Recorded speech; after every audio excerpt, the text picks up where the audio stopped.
watching News 10 ABC.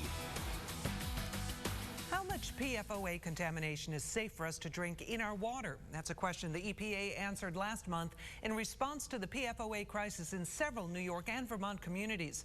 But many people want to know, when does it start affecting your health? News 10 ABC's Rachel Yankunis has been investigating the PFOA crisis. And Rachel, you discovered some pretty staggering numbers.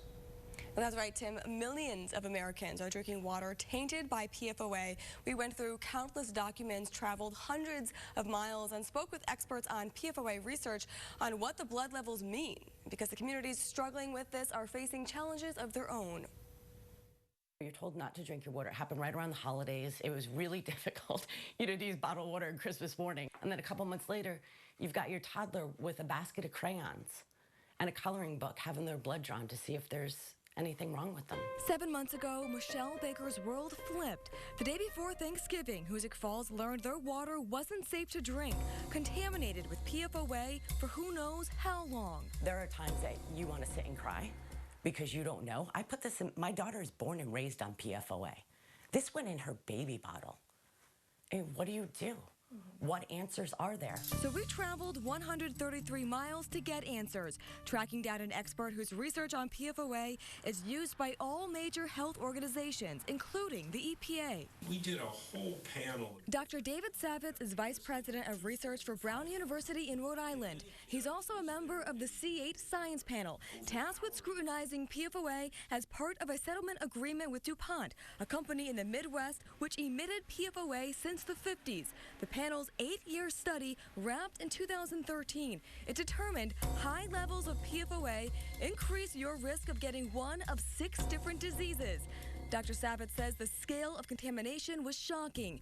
They found 69,000 people in the mid-Ohio Valley exposed to high levels of PFOA, all living near DuPont's plant in West Virginia. We realized early on that this was a situation that was worthy of careful attention and research, where it was entirely plausible that there would be a serious public health disaster. We went through hundreds of pages of documents from the EPA and found PFOA is detected in 94 public drinking water systems across 27 states, affecting 6.5 million Americans. Digging deeper, we found 174,000 New Yorkers are drinking PFOA-contaminated water right now.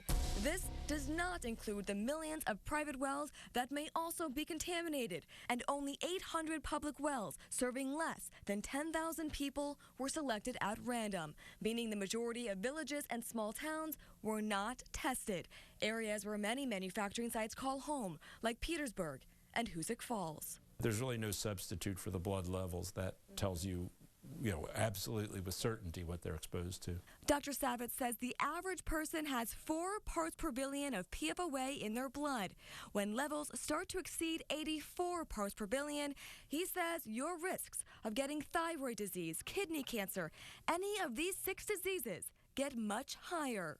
Even in the face of a high degree of uncertainty about health effects, it's plausible enough, it's credible, and that may be enough to say that we should simply, get it out of the environment.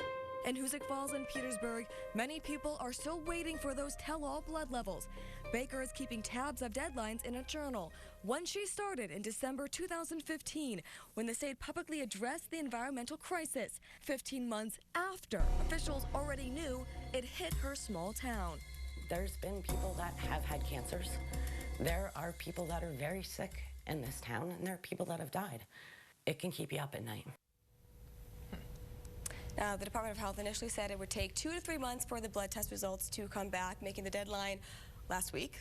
I did speak with the governor's office this afternoon, and they tell me the Department of Health has received all of the results taken so far. They're being packaged, labeled, stamped, and will be mailed out to the homeowners tomorrow morning. But the timing, very curious, knowing that these stories were coming tonight and these questions have been asked for weeks. Deadlines passed. Now all of a sudden you get an answer about an hour before the story airs. Absolutely. I got a call around 4:30 this afternoon. All right. Thank you very much, Rachel. Well done, Rachel. Thank you. And we will continue to see when those test results get received by everyone.